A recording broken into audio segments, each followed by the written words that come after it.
So we are so excited, all of us, to be here today. It is a very special day, and we have a very, very special guest with us who is going to be joining us in just a moment.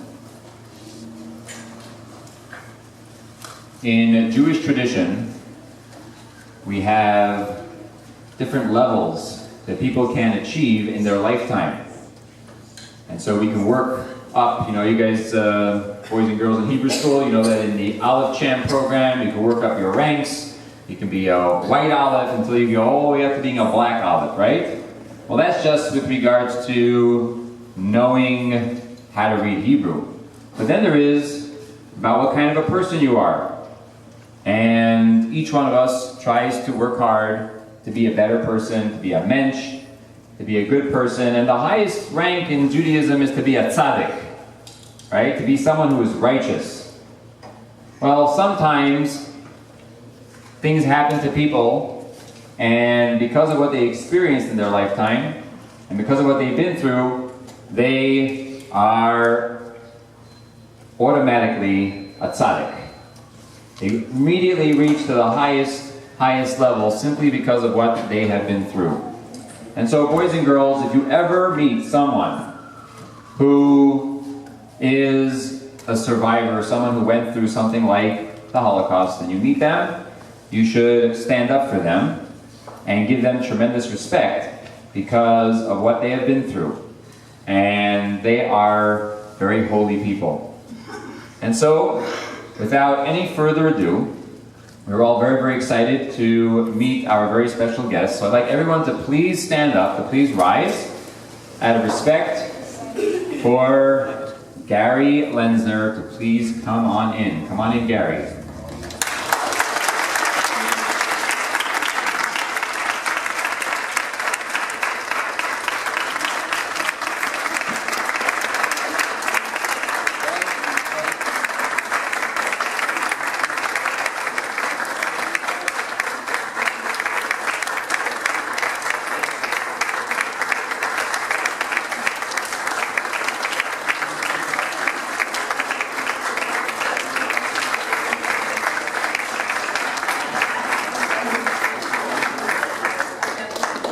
You may be seated.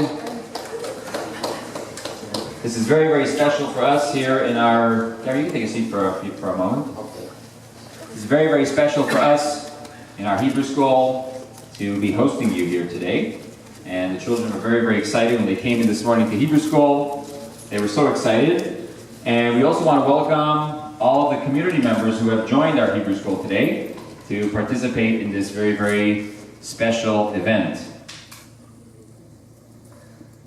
Just to put things in context here before we get to Gary's personal story, and he's going to share with us his story. The children here, some of you remember that recently we celebrated a holiday called Purim. Now, who remembers the bad guy, the villain in the story of Purim? Yes, what was his name?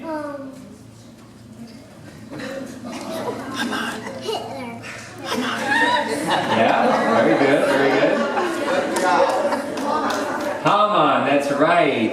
His name was Haman. Excellent. He was someone who tried to destroy the Jewish people so long ago. And we have a holiday that celebrates the fact that he was unsuccessful in his attempt. But he wasn't the first one. Haman was not the first one. Who remembers we just celebrated a holiday called, what was the last holiday we celebrated where we ate matzah? What's the name of that holiday? Passover. How do you say that in Hebrew? Pesach. That's right. Well, the holiday of Pesach, who was the bad guy who tried to destroy the Jewish people? What was his name? Pharaoh. That's right. Now, Pharaoh also tried to destroy the Jewish people, and he was also unsuccessful, but he was not the first. There was someone before him who also tried to destroy the Jewish people, and he actually was Yaakov and Esav's uncle. And his name starts with an L, and ends with an N. Lavan, that's right. Thank you very much. His name was Lavan. That's right. Lavan tried to destroy the Jewish people, and he was also unsuccessful. Well, sadly, in our time, not that long ago, there was someone else who also tried to destroy the Jewish people, and although he was successful in destroying many Jewish lives and many lives, he was not successful in destroying the Jewish people.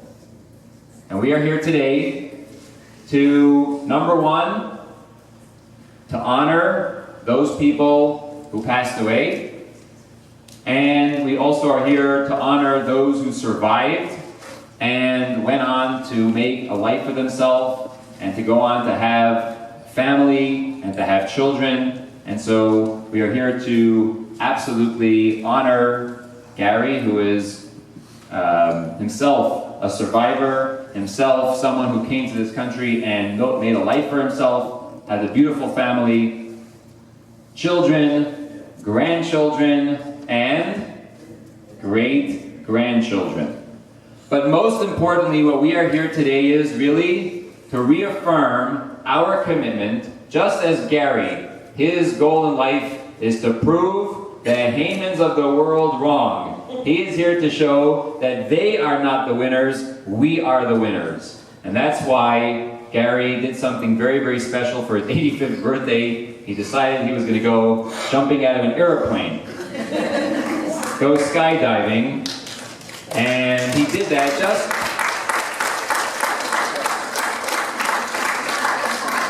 just to tell the world that someone as big and as strong as Gary is stronger than the biggest enemy of the Jewish people in modern days.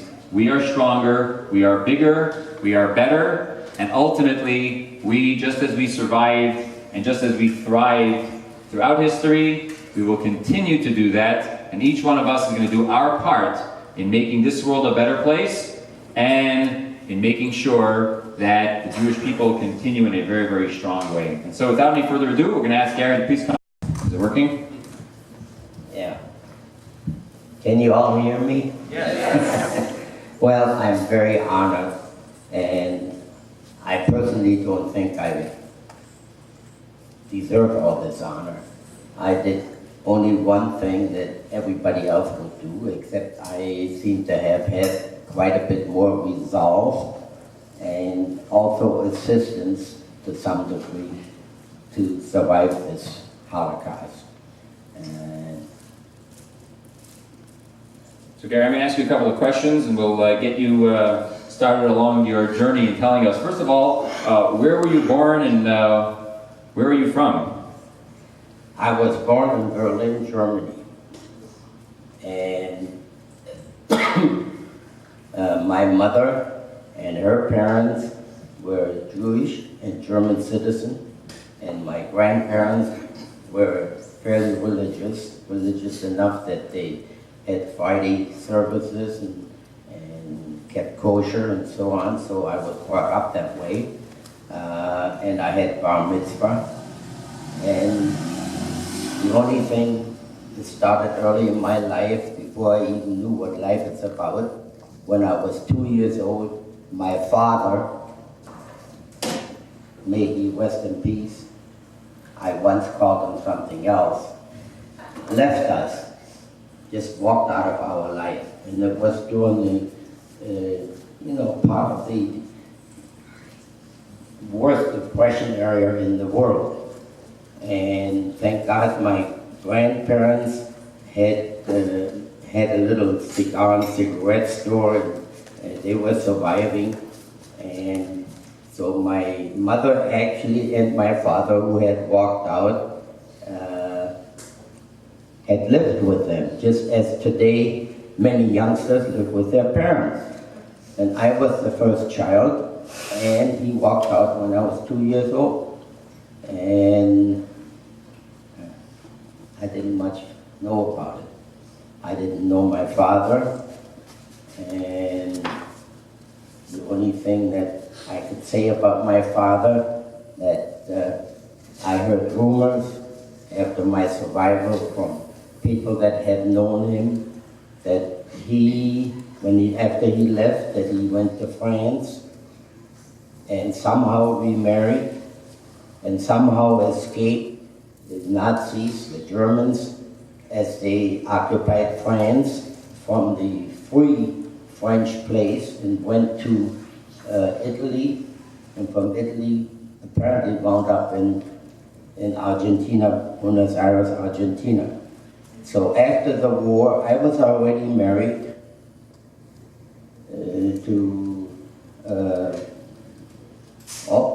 I think my daughter was already born. No, were you? I don't remember. So you were raised by your grandparents. Yeah. And tell us a little bit about what life was like when you were about, 10 years old. What was life like when you were about 10 years old? Well, while I was living with my grandparents, and before the thing got real out of hand, let's say before Crystal Night, you all, I imagine, studied that, or some of them know about it, except for you real young ones don't realize what that is or what it was, and we'll find out eventually. Until that time, everything was normal. I lived in an integrated neighborhood. I lived in a 3-story apartment house. We were the only Jewish family in that apartment house, and everybody was friendly, and everybody knew us, and they were helpful. And I played soccer with the Gentile kids, and we had a couple of Jewish kids from further down the street. There was about a half a dozen Jewish families that lived on the street. And so everything was normal. And my particular school, I went to a Jewish school. I could have gone to, before Hitler's business, I could have gone to a typical Christian school. They wouldn't have stopped me before Hitler. But since the Jewish school was 2 apartment houses away from where I lived, I could hear the bell ring, and so they put me in the Jewish school, and which was nice because the sports football field right next to it, and right next to the other side of the football field was a synagogue. So everything was in place. So it was a very, very nice life, and it went on. We played soccer. I had friends. I had more Christian friends than Jewish friends because in my particular apartment building there was more Christian. They were all very nice until such time that the order came about with the Jewish star. That meant that nobody was supposed to associate with Jews. And, what do you mean by the Jewish star? People have to wear... Oh, well, I was coming to that. Okay. Yeah, the Jewish star was issued by Hitler's office and was shipped to each Jewish family, about 3-4 per person in the household, and they were instructed to put one on each outer garment that you wear when you go out or when you're in public, which identified you. I don't know if all of you seen what it looked like. It was a star looking almost like a sheriff's badge. And the center had written, instead of sheriff, it had written Jew. Okay, it was a Mogen David star, or whatever. Star of David. Star of David, and it had the word Jew in German written in it, you know. And so at this time, I was going on 15 years old, and I was a typical teenager, and my grandmother said to me, sweetheart, bring me your jackets and whatever, I'm going to sew on the star. Because by that time, I was left living with my grandparents while my mother had remarried the older person, and they had moved out, and to create a new family. And so anyway, she says, what do you mean you're not going to wear it? She says, you got to give it to me to put on. I says, yeah, but you hold off, Grandma. I have an idea. So I went to then over there, Woolworth, which is basically the same as Kresge over here. But some of you older people might remember there was at one time, I'm being told, of Woolworth in this country. But anyway, even in Germany, before Hitler, there was a big thing, cowboys and Indians. We played this on the street, you know, and you put on the sheriff's badge, and now you were the sheriff. And the others, the Indians, they put on an Indian bond. Anyway, so that's what I did. I went to Woolworth and I found a sheriff's badge. I had an idea that would fit on the Star of David. And I bought a couple of them and brought them home to my grandma and put the Star of David on, and it fit almost 99% perfect. So she said, Grandma said to me, well, how do you want me to sew that on there? I said, no, that's easy, Grandma. I was always, real fast on the trigger, you know. I said, I'm going to get a nail and a hammer and punch some holes in each one of the tips and give it to her, now sew on. And she sewed on two of them that I bought her. So now, needless to say, being the rebel that I was in a teenager, but I was nice, I was polite. I was not a rebel in the sense of bad boy. It's just that I didn't listen to everything. So anyway, now what I did, when I left the apartment house, I stuck this sheriff's badge with a Jewish star on me. Now I was Jewish. And we lived on the 3rd floor. By the time I got downstairs, now I was smart enough. I figured I wasn't worried so much about the people in my apartment house at that stage. They were still all fairly nice. But I figured when I get out to the street, I could get in trouble if I don't wear it, you know, or something. So I decided, instead of going out my main door, the front door to the street that actually was our street address, being the city of Berlin as big as it is, like Chicago or whatever have you, you go down to your apartment, and instead of going out the front door, you go to a back court, and you can enter another apartment house. Actually, in some cases, you can enter 3 apartment houses, and you wind up on a completely different street. Well, that's what I did. As soon as I got down in the back patio area from my apartment house, I put this in my pocket, and now I used to say I was German. And I got away with this, going to movies, and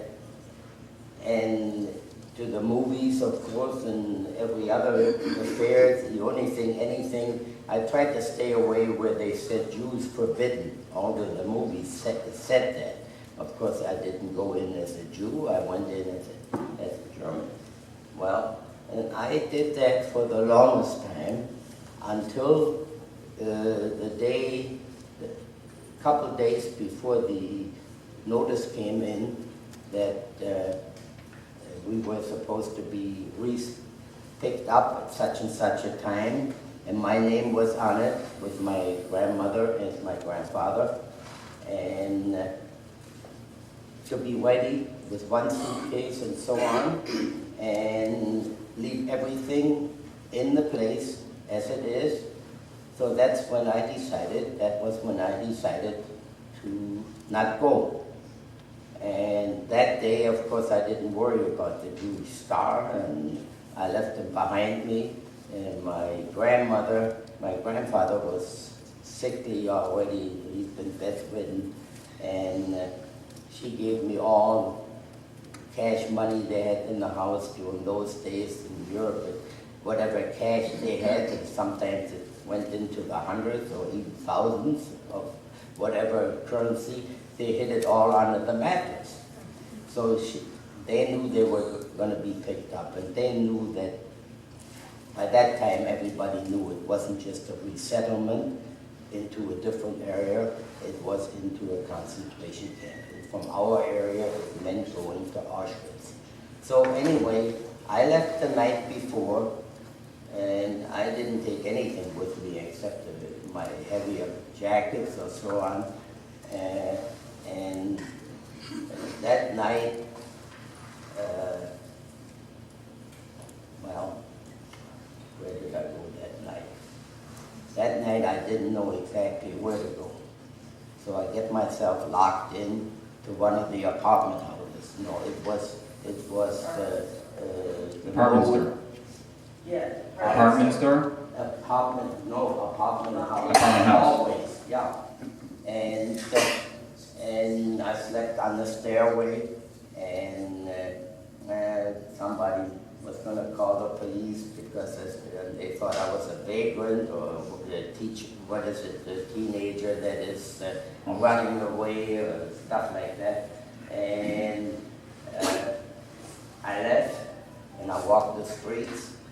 And then during the day, I went to the movie and spent some of the money I had just to stay warm because it was in November when I went underground. And anyway, to make a long story short on this, I survived in the city of Berlin almost a year, not quite, 11 and, well, by the time you figure the time I spent in jail after they caught me, and how did they catch me? First, tell the story of when the Hitler Youth saw you. Oh. And they started chasing you. Actually, that's that they didn't catch you then. Yeah, but right. So tell that story. Yeah, tell that story. But anyway, one day, because it was cold out and I had money, I went to the movies, and they had the movies opened up, even though wartime opened up about 10 o'clock in the morning. And by that time, it had warmed up enough and stood in line to get in there. And that's how I spent a lot of days, especially when it was cold, to stay out of the cold. Anyway, I did that for quite a few months.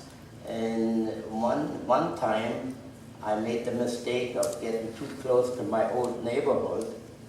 And as I stood in line for a movie, there was literally a dozen of Hitler Youths.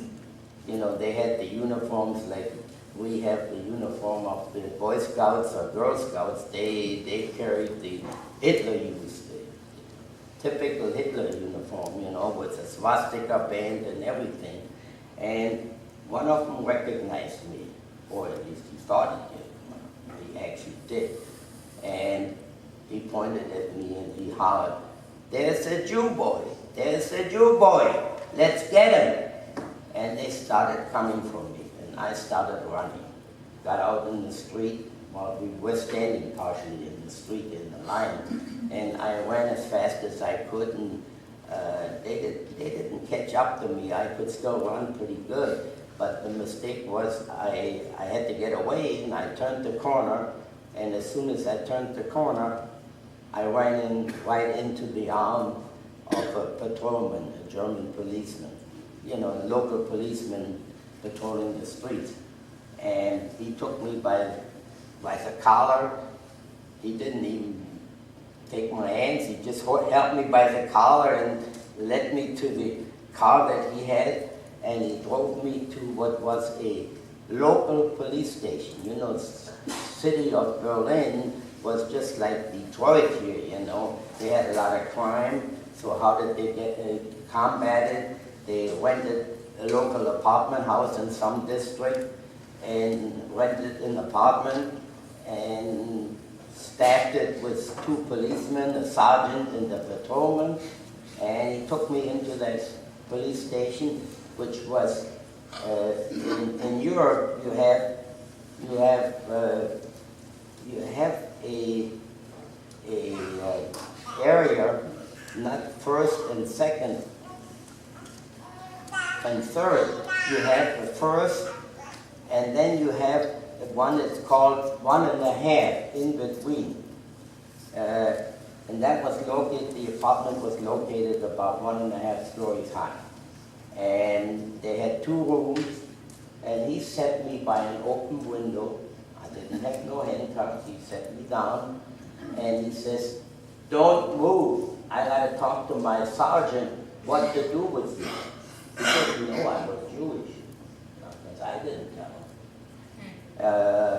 He arrested me for vagrancy. So he went into, I heard him talking there, and I was sitting right smack against the window. And I stood up and looked out, and I said, "Oh my God, that's not too high." Before he knew what was happening, I climbed out, and to be safe, I didn't want to just jump from the windowsill. I climbed out and hung down from the windowsill. That took up all about a 5 foot and a couple of inches. That's all I wanted. And anyway, I landed on my knees and got up and I took off. And I got away for 2 more months. Then it got always harder and harder to find places to hide. My easiest hiding place was the main place of Berlin subway station. I lived in the area that I was doing all this was called the Alexanderplatz. Was in the middle of Berlin. Berlin Mitte, they used to call it. And from there you could go the main drag, Hitler's drag, you know, with all the different things that they had to show you, all your what was called Unter dem Linden, and they had all the department houses, department places. And so by doing that, looking around, I found an easy place to hide. It came to me, actually that helped me later life to survival. To stay warm during the day, I wasn't identified as Jewish. I didn't particularly look Jewish. I had black hair, but I had light blue eyes. And my features were not your typical Jewish feature, as Himmler described them, you know. Anyway, so I went during the days to the department stores and loafed around, you know, went to the toys and this, and I didn't make any noise. I was just a customer. And they thought I got away from my parents or whatever. Nobody bothered me or asked me any questions. And then come night, as people were leaving, I said, "What am I going to do tonight?" And then it came to me like a flash. I said, "Idiot, why don't you let yourself get locked in?" It was a winter night. And I said, "It's nice and warm in here. Well, how do you do that?" So I found the men's department. And I looked for where I could hide, and I found men's overcoat. And I was maybe an inch or so taller than I am now. I did shrink. I was a little taller. Well, you expect that when you're 2 months away from 88. Anyway, I figured I'd find some of the overcoats hanging for your 6-footers and so on, you know, that went down right to my bottom. And I got under the hanging one, and I stood still when they were leaving the place, and I waited till the last person was out until it got dark. And then I sort of found a place to lay in the back of all these overcoats to avoid there was always a night guard that came by with a flashlight, but he didn't go look under anything. And I got away, and I did this many, many a time. It saved me. Now, that's one thing. The other thing that I can say, I did have, in regards to as bad as that was, and what is to come, I did have some help for survival all around. There was the majority of the German population got to a point where they were bigots. Like all these kids and whatever that I played football with, or the neighbors in my apartment house before they came to pick us up, they wouldn't know us anymore. They would be afraid to talk to us. So, what do you do? But I had ways, some ways, that I want to acknowledge that not all of the people were throughout bad. There was some people that took their own lives in their hand because there was a law with the punishment was a death penalty if you assisted a Jew, especially in hiding. Okay? So therefore, it was hard. However, I went to, our school was, even though it was a Jewish school, we did not have an exclusive, we had Christian students. And I got to know in my class, needless to say, at my age in the 7th grade, I had girlfriends. And I got to meet a few and went out on a date here and there and walked some of them home from school. And a couple of sisters, twins, they happened to be Christian in our school. And I befriended them, and one day, as I was hiding around, one day I went across one of them, and I tried to avoid her because I was scared. And she kept hollering for my name. My name was Gerhard. Gerhard, I've been looking for you. Where are you? Where are you hiding? What's going on? And I said, don't you know I'm Jewish? She says, yeah, so what? We've been friends before, why not now? So I says, well, I'm hiding. And he said, well, where are you hiding? And that was the older of the two. And I was telling her here and there. And then I says, it's not easy. Sometimes I don't know where to go, and I let myself get locked in. So she says to me, why don't you come over our house? And I says, well, what would your parents say? And she says, well, I won't tell my parents. I said, well, how do you do that? No, she says, well, my mother works the night shift in the ammunition factory. I said, what about your father? He's in Russia fighting the Russians in the German army. So I says, oh my God, you realize what you're asking, what you putting your parents in for? She says, yes, but I also see the predicament you're in. And needless to say, she gave me the address. I'd never been to their house before. And we made up a signal. I was not to come before 11 o'clock at night because her mother hadn't left for work yet. And then I was supposed to knock a special code, and she would let me in. And I said, what about your sister? Oh, she says, she won't say. She likes you too, she says.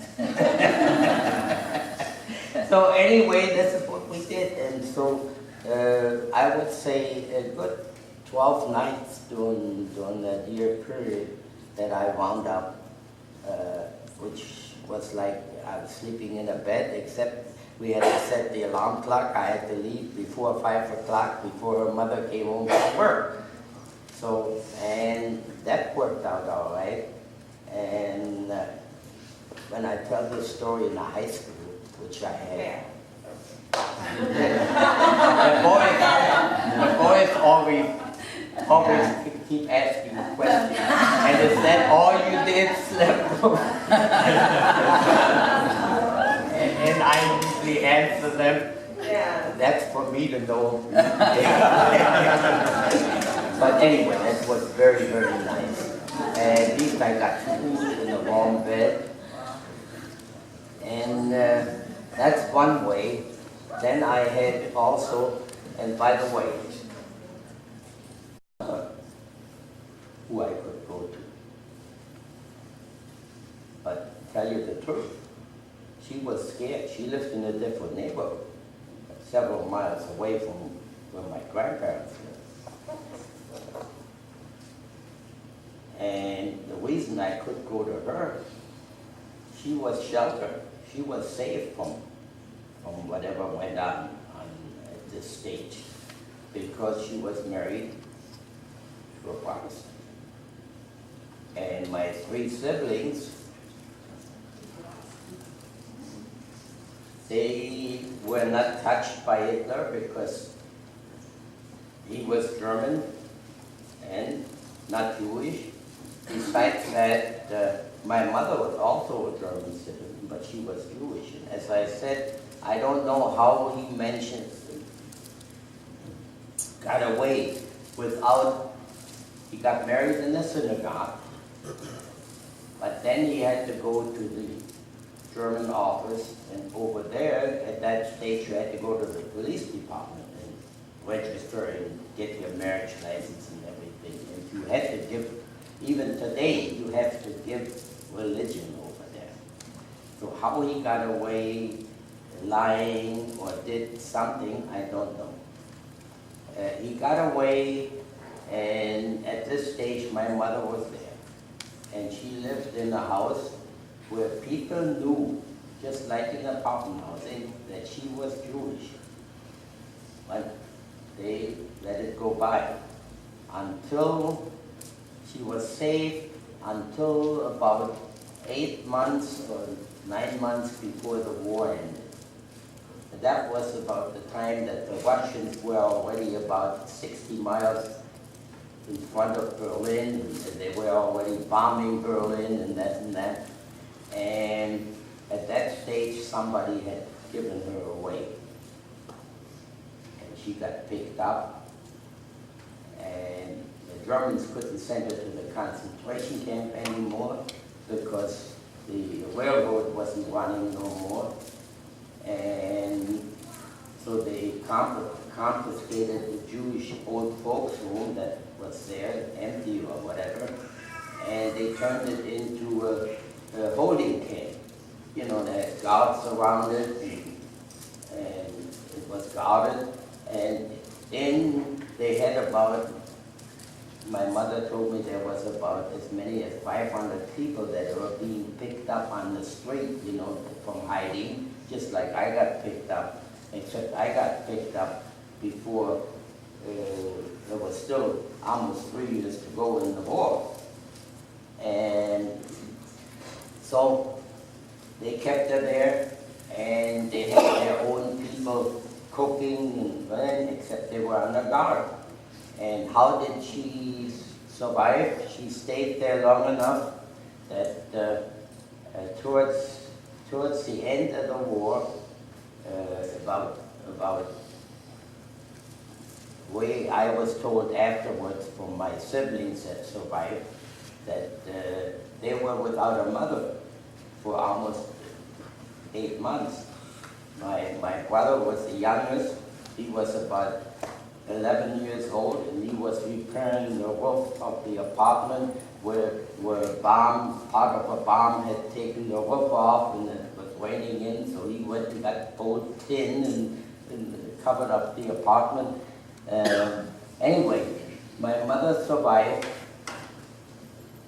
till the end, and about 6, I don't remember the exact time, about 6 weeks or 2 months before the Russians actually entered Berlin, but they were bombing it very badly.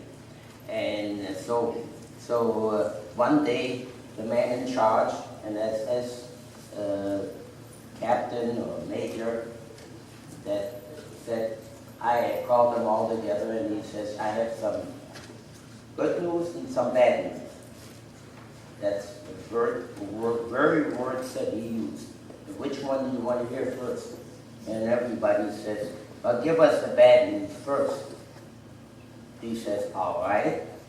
He says, my Führer, facetiously, that's what he said, my Führer has ordered me to kill all of you, to shoot all of you. However, he says, relax.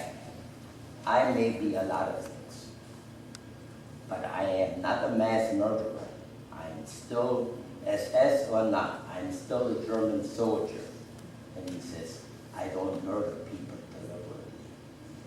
And I have decided, being in charge, he says, tonight at midnight, all the guards will disappear, and you people are free to go. However, word of caution, he said, do not leave in more than 2 at the most, because he says the city police, the German city Berlin police, is not on the same page as yet. Because if they find you suspicious, they might shoot you. So that's how my mother got out. So Gary, we have a few minutes left. There's a story. Yeah.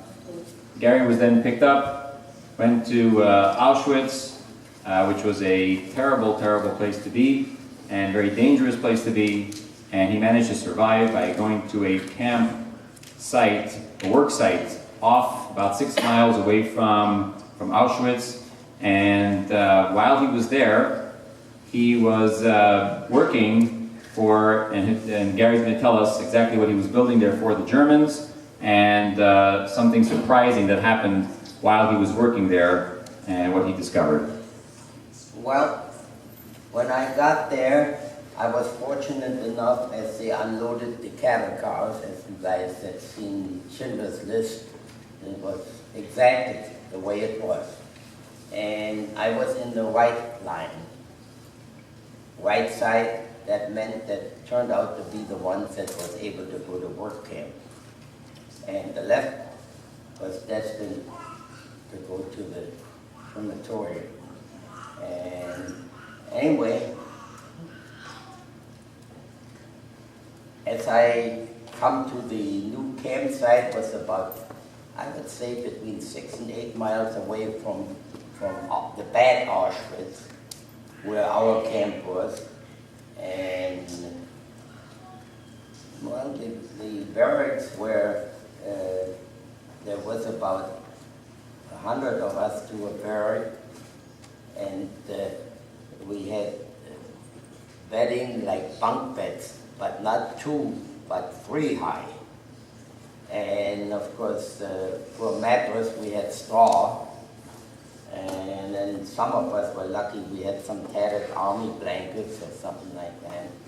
And anyway, I was lucky enough, I got assigned to a workplace that was building a major German chemical factory. And in the beginning, I got there still while they were finishing building the foundation. We had to do a lot of digging, so for about a month or 5-6 weeks, I was standing in mud and digging and so on, but I was young, I didn't mind. So at that stage, the worst enemies were the leaders of our work group, which were prisoners themselves that were appointed by the German guards. And needless to say, if you haven't heard that already, they were worse than the SS. If the guard told him, I don't like what you guys did here, I want to dig another 5 foot or something deeper.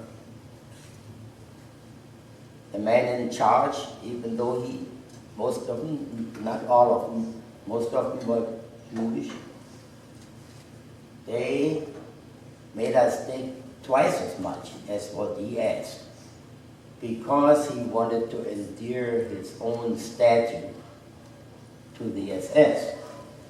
So anyway, well, most of them got paid back if there were survivors, if they whoever survived. Anyway, that ended, thank God, and after about 3-4 weeks, and we got all rushed up to the foundation that was already poured, and they were ready to install tremendous Turbines. yeah, turbines. See, I keep some of the words slipping away from me. And at my age, I never used to have that problem. And yeah, tremendous turbines that were 3 and 4 stories high, because they were building a chemical factory and they were making synthetic rubber. Because the Germans, as you all know, the older people, that they also lost the First World War and lost all their colonies and all their sources of natural rubber. So they had to find ways of producing synthetic, and they needed another factory. And that's what we were building for them, cheap labor. And needless to say, the people in charge of the labor force up there was German engineers and German master plumbers, carpenters, electricians. So as they brought us in, they asked for some helpers. And the SS lined us up, and each one of them came forward, and one of them came up, and, for instance, and stood in front of us and said, "Who speaks German?" And there was quite a few of us that lifted our arms up. And I guess I was one of the youngest, or the youngest looking for sure. And he came up to me, he says, "Can you count to 100 and prove that you speak German?" I says, "Yes, sir." And I had to count to 100 for him, and then he says, "Where did you learn it?" I said, "In Berlin. I went to school, to a German public school." And I says, I had to quit on the 7th grade. That's when the schools were shut down. I didn't want to say Hitler shut them down, you know. And they were all Germans. They came from the motherland, they called it. Some of them even came from my hometown, Berlin. And so he picked me. And he happened to be an electrician. And okay, after the second day or so, my main job was this factory was still being built, and knowing this type of factory and what it was going to be, the electric wires that you had to put in, they were cables, and they were going into 2- and 3-inch pipes. So he needed me and somebody else, and we were pulling them through as he started out. Anyway, that was what we were supposed to do. And after about a few days, he wouldn't talk to us or anything except tell us what we had to do. And one day at lunchtime, we did have lunchtime, a half an hour, and we set to one side some of the prisoners, you know, that worked around the area. We had our own little area, and we didn't get very much. They brought us some coffee made from what the German guards have left over, the coffee ground, you know, and most of the time dry bread with some artificial marmalade or margarine or something. That was about the biggest meal we got. Occasionally we got something warm soup made out of potato peels and stuff like that. Anyway, one day, after about the first week, he says to me, "I forgot to shut off switch number 21 or 27, I forgot the number." You know, being the type of factory that it was, it had rooms the size of our living room with nothing but switches, these big industrial switches on it, and they were all numbered. And he says, "Go in there on door number 22 and go in and shut off switch number 27. I forgot to shut it off. So I go in there and walk in and I look and I find 27. And you know, you can't miss it. You know, the main switch, they have a handle on it. Goes, switch is off. I said, what? To myself, I said, what this idiot want? He can't be already forgetful or something. He was in his late 30s or something. Anyway, so I said, well, I'm going to go. And I turned around, and as I turned, I see a brown paper bag laying in the corner. And, you know, it didn't take an Einstein to figure out what is that bag doing there. At least I was curious, you know, and I bent down before I went out and looked in it, and there was a half a sandwich. And I said, you're playing that game, huh? And that's very nice, I said, you know. And I took the bag and stuck it in my pocket, and I walked out, and as I came, the lunchtime was over. About that time, I tried to say in German to him, Dankeschön. And he said, no talking. I was flabbergasted. I didn't know what's going on. And then he said to me, you only answer what I ask you in regards to work. No other talking. Because they were scared to try to converse with us. So this went on. Eventually, he did the same trick, different ways. Left a banana here, sometimes an egg, sometimes a sandwich. And you know, you couldn't take the stuff into camp. Anything you stuck in your pocket, as they marched us back into our camp, if your pocket were bulging, they pulled you out and they searched you. So we had to eat it on the job. You know? Well, I found ways to do that. When you're hungry, you find a way to eat something, you know. So that all, just to say that there was people that were scared to death, but they did help. That was another instance. The second instance... I'm saying, Gary, we've run out of time here. Yeah, okay, so I know that there are people who probably want to stick around and ask you questions and want to come over and say hello and understand what a little bit more. So first of all, let's give Gary, we don't know your Hebrew name yet, Gershon, we think maybe.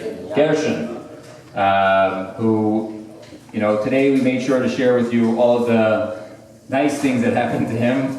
Because we want to make sure that you walk out of here with obviously knowing what a sad thing that happened to our people, a very sad thing that happened to our people, but a miracle that Gary survived. And not only that, when he came to America, we didn't even get to this.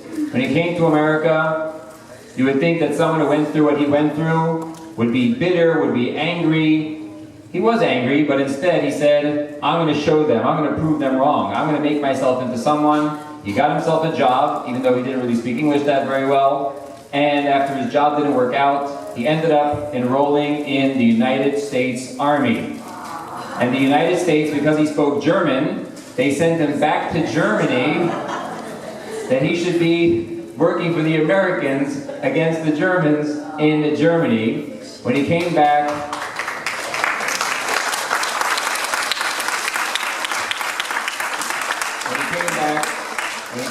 he got married. It's a whole story of how he got married in the middle of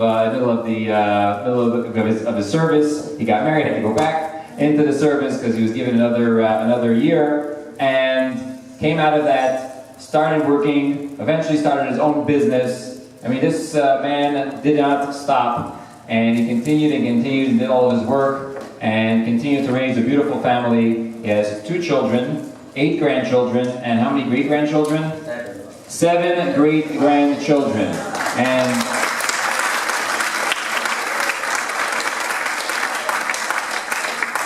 I want to speak on behalf of Gary, because I know that what he said, one of the things that Rhonda said, after he went, skydiving, how he said, oh, I wish, you know, Hitler could see me now. I wish he could see me now. In other words, look what he tried to destroy, and look how unsuccessful he is. And I think when he looks out over here and he sees all these beautiful, wonderful Kinderlach, all these wonderful Jewish children over here who are proud, who are strong, who are respectful, who are wonderful, wonderful Jewish children who are studying and being proud of their Judaism, he says in his heart that he's so proud inside, saying, look who won. Look at who won. And so let's give Gary a big round of applause.